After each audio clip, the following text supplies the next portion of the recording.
What if Toji Fushiguro never died?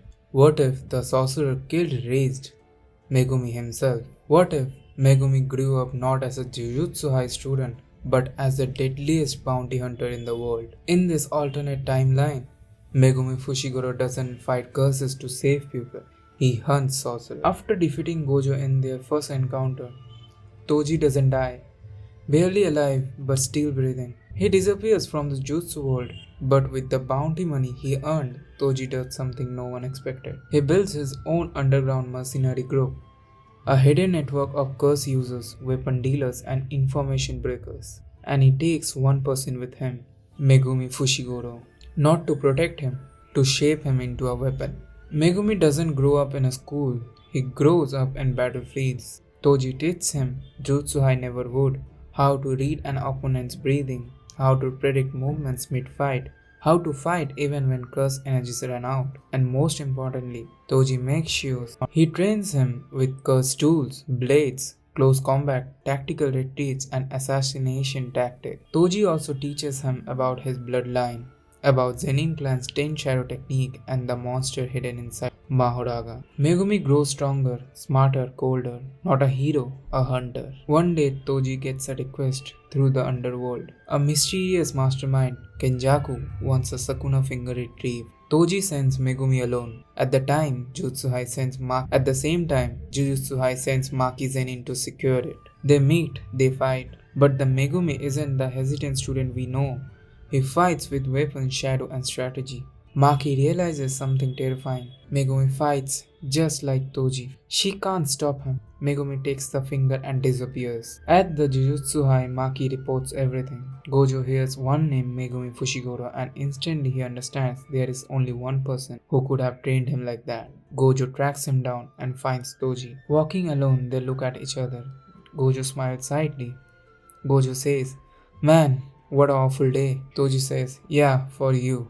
They fight. This time Gojo wins. Before dying, Toji says one last thing. "I left everything to Megumi." When Megumi hears that Gojo killed Toji, something inside him breaks. But he doesn't rush in blindly. He remembers a story Toji once told him. A legendary battle, a user of Limitless and 6 Eyes versus a user of 10 Shadow Technique. Both died. Megumi understands, to defeat Gojo, he must master the one Shikigami no Zenin could ever control, Mahoraga. Megumi doesn't immediately go after Gojo. Instead, he walks into one place that always rejected him, the Zenin clan headquarters. Elders laugh when they see him.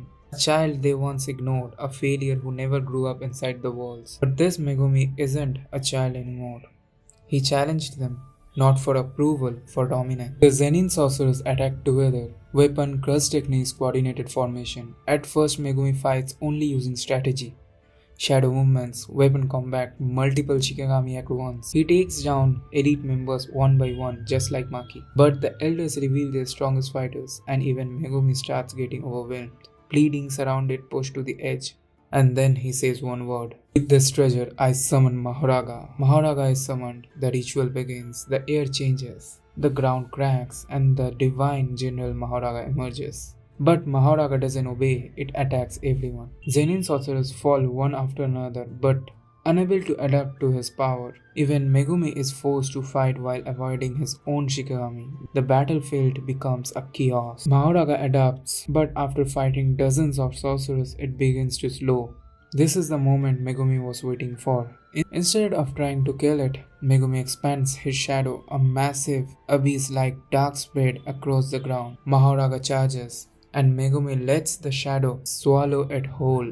Not destroyed, but contaminated, controlled, and claimed. Megumi forces Mahoraga back into the 10 Shadow Technique, but this time not as a wild beast, as his own Shikigami. For the first time in the history, Mahoraga is mastered. The surviving Zenin members stare in horror. They finally understand Megumi isn't just a 10 Shadow user. He is the strongest one in their entire bloodline, stronger than any Zenin ever existed, stronger than the clan itself. And if he can control Mahoraga, then one day he might even be able to kill Satoru Gojo. From that day on, Zenin clan stops opposing Jujutsu High, not out of loyalty, but out of fear of Megumi Fushiguro. The final battle between Megumi Fushiguro and Satoru Gojo. The sky is dark, the air feels heavy. two figures stand across from each other on an abandoned battlefield. The strongest sorceress alive, Sadhuru Gojo, and the boy who was never supposed to surpass him, Megumi Fushiguro.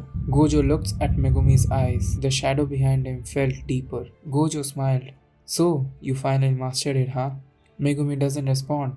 He raised his hand. Shadow sprayed across the ground. Megumi summons multiple Shikigami at once. Newell from above, divine dogs from aside. Max Elephant floods the battlefield. Gojo effortlessly avoids everything. Infinity stops even attack before it reaches him. Gojo says, "You will need more than numbers." Megumi already knows. This was just to study the timing, the distance, and the reactions of Satoru Gojo. The wheel turns. Mahoraga emerges. Gojo's smile fades slightly. The first clash shakes the battlefield. Mahoraga attacks, Infinity blocks, the wheel turns. Again. Each rotation, Mahoraga adapts more to Infinity. Gojo realizes that Mahoraga is a danger, so he uses blue and red to destroy the terrain, trying to eliminate Megumi instead. But Megumi hides within the shadows, reappearing from impossible angles with cursed tools. This isn't a Shikigami battle, this is a strategy versus supremacy. Gojo activates Unlimited Void, but Megumi was waiting. He expands Shadow Garden at the same time. Instead of being overwhelmed, Megumi shrinks into his own shadow, reducing the mental overload. Mahoraga continuously adapting even inside the domain. The impossible starts happening, the infinity flickers. For the first time in history, Gojo stops smiling. He prepares Hollow Purple. Megumi knows this is a fatal, so he does something insane. He merges his shadow with Mahoraga's position, forcing Mahoraga to take the blunt of the attack while still adapting. Purple fires, the battlefield is erased. Smoke clears, Mahoraga is damaged.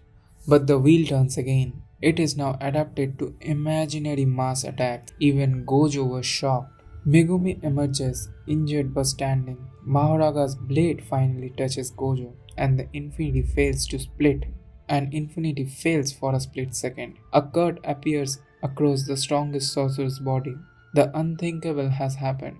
Gojo Satoru can be hurt. Megumi prepares the final strike. Mahoraga raises its blades. Gojo prepares one last counter, but suddenly a curse technique precises through the battlefield. Kenjaku appears behind Gojo. He was waiting, not for Megumi to win, but Gojo to be weakened. Kenjaku lands the final blow. Satoru Gojo fails in half. Megumi stands there breathing heavily, highly damaged. Gojo in front, Mahoraga vanishes. Gojo in front of him was in half. But he was not happy. There was no victory in his eyes. But he realized one thing. He didn't win. He was just used. Just like Toji. In the world where Toji lived, Megumi doesn't become a hero. He becomes the weapon that ended the strongest sorcerer.